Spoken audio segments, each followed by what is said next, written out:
तो simple words में your emotion is equal to energy plus motion.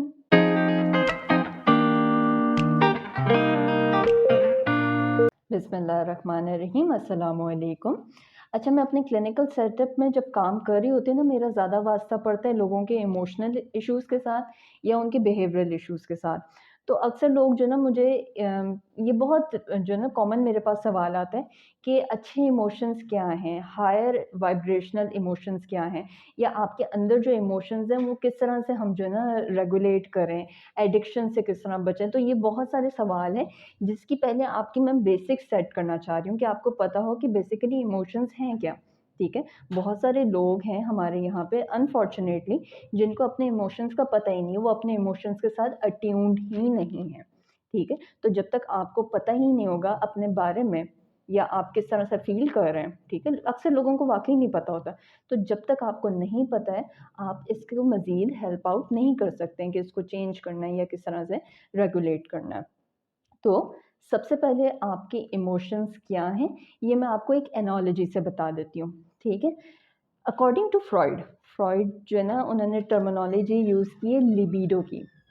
तो libido आपके अंदर वो लाइफ फोर्स है जिसकी वजह से आप कोई काम करने के लिए मोटिवेट होते हैं, ठीक है?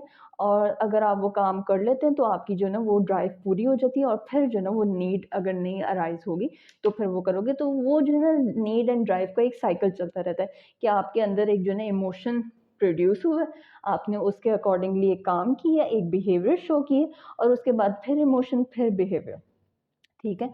तो इसमें जो है ना सबसे पहले बात जो समझने की है, वो ये है कि आपके अंदर जो एक कंटेंट मौजूद है, ठीक है? वो जो एक कंटेंट आपके अंदर मौजूद है, वो जब तक आपके अंदर है वो लिबिडो है, ठीक है? वो आपकी लाइफ फोर्स है, आपके जीने की उमंग है।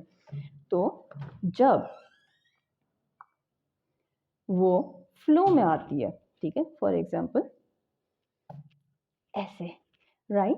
तो ये अब फ्लो में आ गए, ये अब आपके इमोशंस हैं, ठीक है? ये वो जो एनर्जी आपके अंदर मौजूद थी, ठीक है? वो जो लाइफ फोर्स आपके अंदर मौजूद थी, वो एज़ इट इज़ एक वहाँ पे जो है ना आपका रिज़र्व था। और वो रिज़र्व जब आपने इस्तेमाल किया और इस्तेमाल करने के लिए वो जो है ना फ्लो में आया, तो वो जो है ना आपका इमोशन बन गया। अब इमोशंस यहाँ पे पॉज़िटिव भी हो सकते हैं, नेगेटिव भी हो सकते हैं। तो ये चीज़ें जब आप अंडरस्टैंड करेंगे तो फिर you will get to know कि जो है ना आप इसको क्या करेंगे।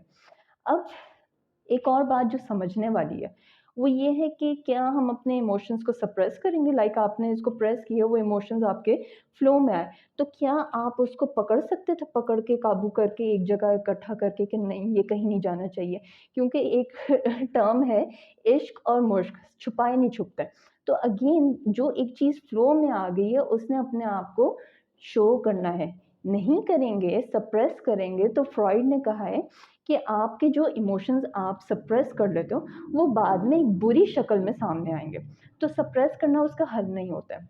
इसको एक और चीज़ से मैं आपको समझा दूँ, क्योंकि हम एनर्जी की बात कर रहे हैं, तो फिज़िक्स की लैंग्वेज में जो है ना इसकी एक और एनालॉजी है, जिसके अकॉर्डिंग आपकी एनर्जी ना बनती है, ना डिस्ट्रॉय होती है, बल्कि वो एक शक्ल से दूसरी शक्ल में बदलती रहती है।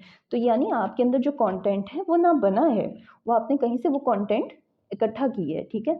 आपको बड़ों की तरफ से मोहब्बत मिली है, आपको अपने आस-पास फ्रेंड्स की तरफ से मोहब्बत मिली है, वो मोहब्बत है आपके अंदर, ठीक है? और वो ही मोहब्बत फिर आप जो है लेके चलेंगे, ठीक है? तो वो डिस्ट्रॉय नहीं कर सकते, आपके अंदर मोहब्बत भरी हुई है, वो मोहब्बत ही रहेगी, नफ़रत भरी हुई है, नफ़रत ही रहेगी। लेकिन आप क्या कर सकते हैं कि उसको चेंज कर सकते हैं, उसका कोर्स चेंज कर सकते हैं। चाहे तो आप इस तरफ स्प्रे कर दें, चाहे तो आप इस तरफ स्प्रे कर दें। लाइक ये है वो रेगुलेशन जिसको हम इमोशनल रेगुलेशन कहते हैं। तो टू अंडरस्टैंड दैट आप अपने इमोशंस को कभी भी सप्रेस नहीं करते हैं, बल्कि उसको समझ के चैनलाइज़ करते हैं।